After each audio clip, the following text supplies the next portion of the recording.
So good morning guys. तो चलिए start करते हैं आज के यानी कि 5 अप्रैल के इंपॉर्टेंट करंट अफेयर्स को। तो आज का सबसे इंपॉर्टेंट प्रश्न ये रहा आपके सामने कि अभी हाल ही में माधवपुर मेला का आयोजन ये किस राज्य में किया गया। तो इसका सही उत्तर हो जाएगा गुजरात में। और ये इंपॉर्टेंट मार्क कर लेना इस प्रश्न को, ये 2 बार तो एग्जाम में पूछा जा चुका है।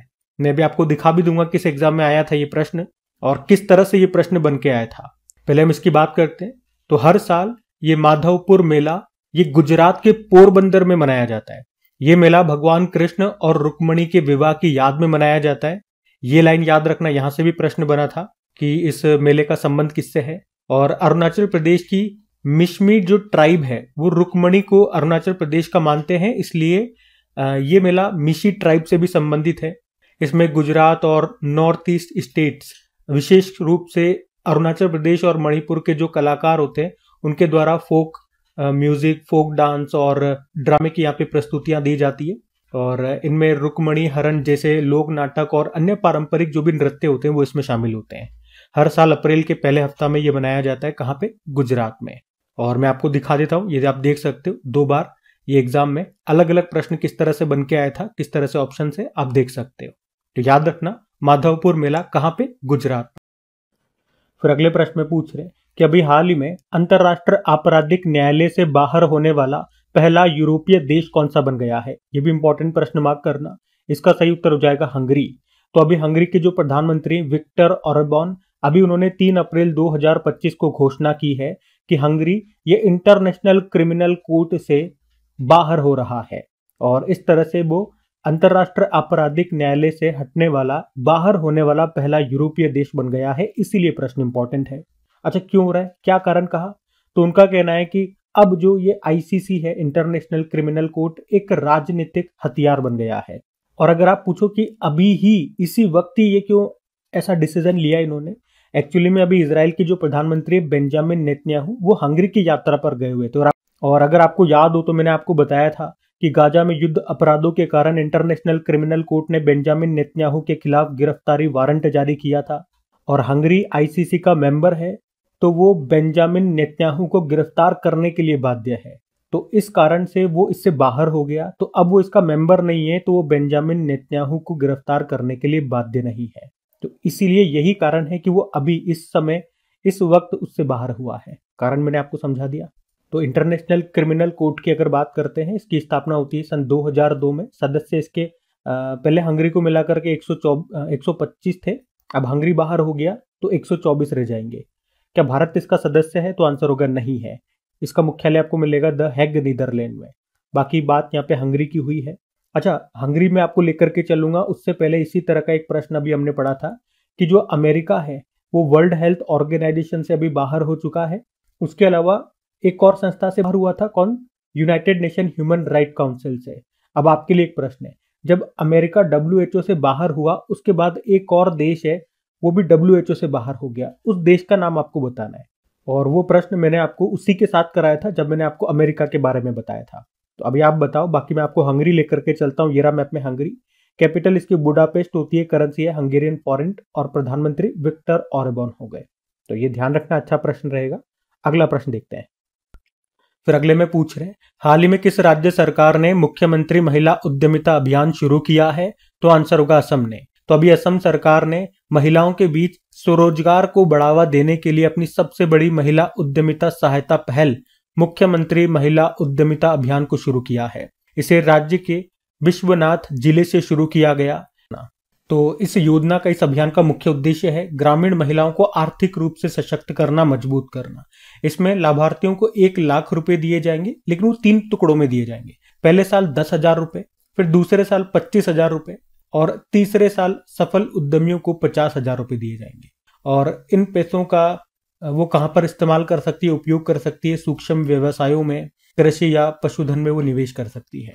तो ये है मुख्यमंत्री महिला उद्यमिता अभियान शुरू किया असम ने। अब बात असम की है, तो ये रहा मैप में असम। देखो, असम की कैपिटल होती है दिसपुर। मुख्यमंत्री हेमंत बिस्वा शर्मा। गवर्नर कौन है? लक्ष्मण प्रसाद आचार्य। राजकीय पशु 1 सींग वाला गेंडा। राजकीय पक्षी व्हाइट विंग्ड वुड डक। वृक्ष है होलोंग। पुष्प है फॉक्सटेल ऑर्किड और फल है काजी नींबू। यहाँ का लोक नृत्य बिहू हो गया, बगरुम्बा हो गया, भोर हो गया। शास्त्रीय नृत्य हो गया सत्रिया। और कुछ प्रमुख त्योहार हैं जैसे कि बिहू महोत्सव होता है, यहाँ पे वांचुआ महोत्सव होता है और बेखो महोत्सव पे होता है। और आप जानते हो असम का भी 7वां नेशनल पार्क है ये, और आप कह सकते हो भारत का सबसे नवीनतम नेशनल पार्क भी यही है, देहिंग पटकाई नेशनल पार्क। उससे पहले यहाँ का छठा बना था रायमोना नेशनल पार्क, बाकी Kaziranga national park, Nameri national park, Manas national park, Dibru Saikhowa और औरंग नेशनल पार्क है यहाँ पर। उसके अलावा भारत का पहला तेल का कुआं ये कहाँ पर खोजा गया था? डिगबोई असम में ही। भारत का सबसे लंबा पुल, या यूं कहो कि भारत का सबसे लंबा नदी पुल ये भूपेन हजारिका है, जिसे डोलो सादिया पुल भी कहते हैं। इसकी लंबाई 9.15 किलोमीटर लोहित नदी पर है ये। फिर अगले में पूछ रहे हैं, अभी हाल ही में किस देश ने परमाणु पनडुब्बी न्यूक्लियर सबमरीन पर्म को लॉन्च किया है? तो आंसर हो जाएगा इसका रशिया। तो अभी रशिया ने जिरकॉन हाइपरसोनिक क्रूज मिसाइल से लैस अपनी एक परमाणु पनडुब्बी को लॉन्च किया, इसका नाम पर्म है। और इसे कहा जा रहा है कि इसे रोकना कथित तौर पर असंभव है, अनस्टॉपेबल इंटरैक्ट। और ये पहली यासेन एम श्रेणी की पनडुब्बी है जिसे विशेष रूप से जिरकॉन हाइपरसोनिक मिसाइलों को फायर करने के लिए डिजाइन किया गया है। और रशिया का कहना है कि इसे अगले साल तक प्रशांत बेड़े में शामिल कर दिया जाएगा। अच्छा, जिरकॉन हाइपरसोनिक मिसाइल के बारे में तो मैं आपको पहले भी बता चुका हूं, ये रशिया की है। इसकी स्पीड होती है 9 मैक के बराबर। 1 मैक मतलब होता है साउंड ऑफ स्पीड, तो उसका 9 गुना आप कर लो, यानी कि लगभग 9900 किलोमीटर प्रति घंटे में ये कवर कर लेगी। मतलब इतनी इसकी स्पीड है। और रेंज कितनी? 500 से लेके 1000 किलोमीटर तक की। और इसे रडार के द्वारा भी पकड़ना असंभव है। इसी तरह से अगर मैं आपसे पूछूं कि बताओ भारत की पहली परमाणु पनडुब्बी का नाम क्या है, तो फिर आप आंसर करना INS अरिहंत। और याद रखना, अभी परमाणु मिशन के तहत भारत ने वर्ष 2047 तक कितनी परमाणु ऊर्जा उत्पादन क्षमता स्थापित करने का लक्ष्य रखा था? तो आंसर होगा 100 गीगावाट। ये हमारे लिए इंपॉर्टेंट प्रश्न रहेगा एग्जाम के हिसाब से। वैसे यहाँ पे बात रशिया की है तो आपको लेकर के चलते रशिया। ये रहा मैप में रशिया। कैपिटल हो गई मॉस्को, करेंसी रूबल है, प्रेसिडेंट है व्लादिमीर पुतिन और प्रधानमंत्री है मिखाइल मिशुस्टिन। रशिया की संसद को क्या कहते हैं? ड्यूमा कहते हैं। फिर अगले में पूछ रहे हैं, अभी हाल ही में वरिष्ठ बॉलीवुड अभिनेता मनोज कुमार का निधन हो गया, उन्हें किस वर्ष दादा साहब फाल्के पुरस्कार मिला था? तो सही उत्तर हो जाएगा 2015 में। तो दिग्गज अभिनेता मनोज कुमार का भी 87 वर्ष की उम्र में निधन हो गया। उनका असली नाम था हरि कृष्णा गिरी गोस्वामी। उनका जन्म वर्तमान पाकिस्तान में हुआ था और उन्होंने राष्ट्रवादी थीम वाली फिल्मों से बॉलीवुड में अपनी पहचान बनाई थी। और अपने आत्म बलिदान और देशभक्ति किरदारों के कारण उन्हें भारत कुमार की उपाधि भी मिली थी। उनकी वैसे तो बहुत सारी फिल्में हैं, कुछ फेमस फिल्में मैं आपको बताऊं जो आपको याद आएगी। शहीद फिल्म आई थी 1965 में, भगत सिंह जी के जीवन के ऊपर थी ये। उपकार फिल्म आई थी 1967 में, लाल बहादुर शास्त्री जी का जो नारा था जय जवान जय किसान, उसी से प्रेरित थी ये फिल्म। पूर्व और पश्चिम आपने नाम सुना होगा, क्रांति तो बड़ी फेमस थी। तो ये सभी इनकी बहुत हिट फिल्में थी। और पद्मश्री भी मिल चुका है, भारत का चौथा सर्वोच्च नागरिक सम्मान 1992 में, और दादा साहब अवार्ड 2015 में दिया गया इनको। अच्छा, मुझे आप बताओ, अभी लेटेस्ट 54वां जो दादा साहब फाल्के अवार्ड 2024 पिछले साल दिया गया था, किसे मिला था? मिथुन चक्रवर्ती को मिला था। फिर अगले में पूछ रहे कि हाल ही में केंद्र सरकार ने anti rabies anti snake venom stock की निगरानी के लिए अभी कौन सा पोर्टल लॉन्च किया है? तो आंसर होगा ज़ूविन। ज़ूविन का मतलब हो गया विनिंग ओवर जूनोसिस। तो भारत में रेबीज और सांप के काटने से होने वाली मौतों को कम करना इसका मुख्य उद्देश्य है। कैसे करेंगे? तो जो रेबीज का टीका हो गया और सांप के काटने पर जो उसका जहर रोकने के लिए जो टीका होता है वो हमारे पास अवेलेबल है या नहीं है, उसका स्टॉक है या नहीं है, उसकी रियल टाइम में निगरानी रखने के लिए अभी हमारी सरकार ने ये ज़ूविन नाम से एक पोर्टल लॉन्च किया है। तो इस पहल का उद्देश्य है देश भर में स्वास्थ्य सेवा प्रदान करने और इन स्थितियों से जुड़ी मृत्यु दर को कम करना। जैसे मान लो किसी को रेबीज के टीके की जरूरत पड़ गई, किसी को कुत्ते ने काट लिया, रेबीज हो गया, सांप ने काट लिया, उसके टीके की जरूरत पड़ गई, आपके पास टीका नहीं है, तो आप इस पोर्टल पे देखोगे कि अभी टीका कहाँ पे अवेलेबल है, आपके आसपास किसी हॉस्पिटल में अवेलेबल है, या अगर आपके पास खत्म हो गए तो कहाँ से आप मंगवा सकते हो, तो उसकी जानकारी यहाँ पे मिल जाएगी। और टीका अगर टाइम पे अवेलेबल हो जाएगा तो सामने जो व्यक्ति है जिसको भी ये बीमारी हो गई, सांप ने काट लिया, कुत्ते ने काट लिया, रेबीज हो गया, तो उसे बचाया जा सकेगा। इस तरह से इनसे होने वाली जो मृत्यु दर है उसको कम किया जा सकेगा। तो ये इसका मुख्य उद्देश्य है। अच्छा, इसी तरह से आपको याद होगा, ये तो ज़ूविन हो गया, एक यूविन आया था, याद है यूविन के बारे में? गर्भवती महिला और जिन बच्चों को टीके लगाने होते हैं तो उन्हें कब और कहां पर टीके लगाने हैं इसकी सूचना उन्हें मोबाइल पर दी जा सके मैसेज के जरिए। तो उसके लिए यूविन को लॉन्च किया गया था, यूविन ऐप को। इससे टीकाकरण का प्रतिशत बढ़ेगा और इसी के लिए इसको लॉन्च किया गया था। और उससे पहले कोविन आया था, कोविड के समय, कोरोना महामारी के दौरान उसको लॉन्च किया गया था। कोरोना टीका लगाने के लिए उस कोविन ऐप को लॉन्च किया गया था, उसी से हम लोगों ने अप्लाई भी किया कोरोना टीका लगाने के लिए। और उसमें टीकाकरण केंद्र से लेकर टीका लेने वाले लोगों की पूरी सूची थी। तो कोविन आया, फिर यूविन आया और अब ये ज़ुविन आ गया। ये आप जरूर याद रखना, एग्जाम में इस तरह के प्रश्न आते हैं। फिर अगले में पूछ रहे, अभी हाल ही में केंद्रीय वाणिज्य एवं उद्योग मंत्री जी ने अभी कहां पर स्टार्टअप महाकुंभ का उद्घाटन किया? तो आंसर होगा नई दिल्ली में। तो भारत के स्टार्टअप इकोसिस्टम को नई ऊंचाइयों पर ले जाने के उद्देश्य से अभी स्टार्टअप महाकुंभ 2025 का आयोजन किया गया, अभी 3 से लेके 5 अप्रैल तक। कहां पे? नई दिल्ली में, नई दिल्ली के भारत मंडपम में।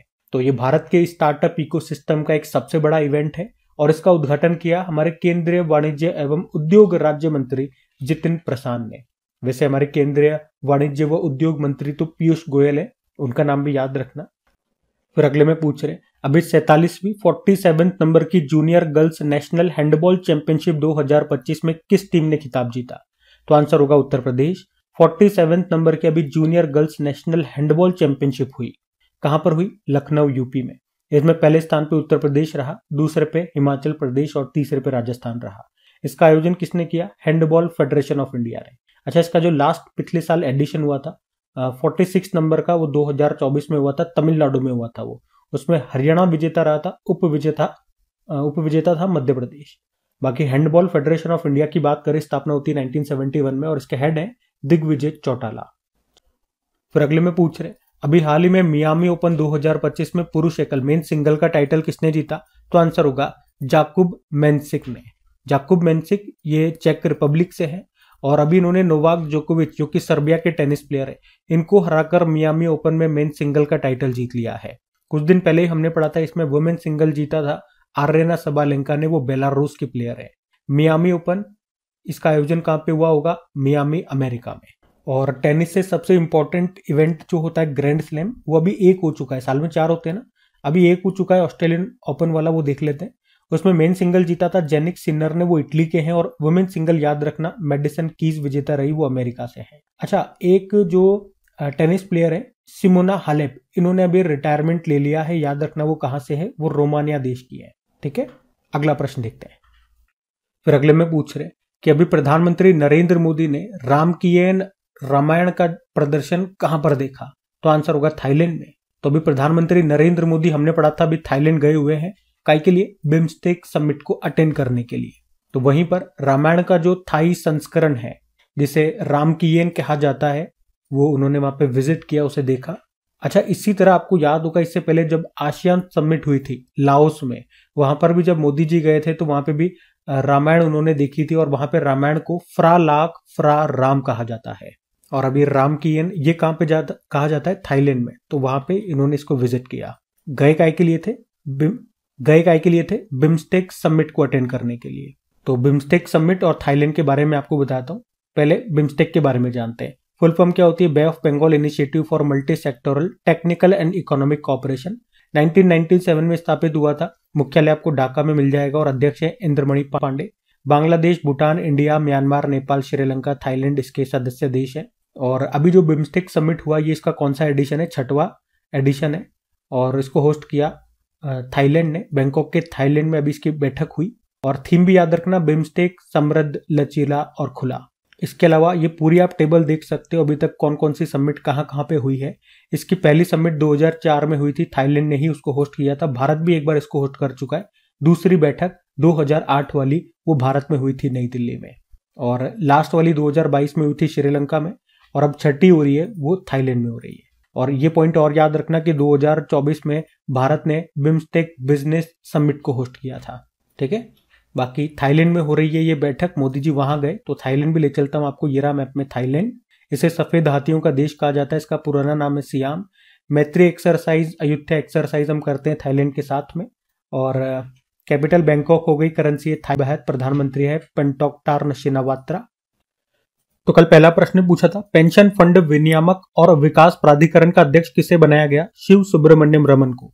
फिर पूछा माइक्रोसॉफ्ट ने किस राज्य के साथ 3 एआई केंद्र स्थापित करने के लिए समझौता किया? महाराष्ट्र। फिर पूछा अभी फरवरी 2025 तक भारत के किस राज्य में सबसे अधिक रेलवे स्टेशनों पर सौर ऊर्जा संयंत्र स्थापित किया गया? राजस्थान। उत्तर प्रदेश अनमोल रत्न पुरस्कार से सम्मानित किया गया निखिल सिंघल को। अंतर्राष्ट्रीय खान जागरूकता दिवस मनाया गया 4 अप्रैल को। किस राज्य की चपाता मिर्च को जीआई टैग मिला? तेलंगाना। और किस राज्य ने शून्य गरीबी P4 नीति पहल शुरू करने की घोषणा की? आंध्र प्रदेश। शिशु वाटिका पहल किस राज्य में शुरू हुई? उड़ीसा।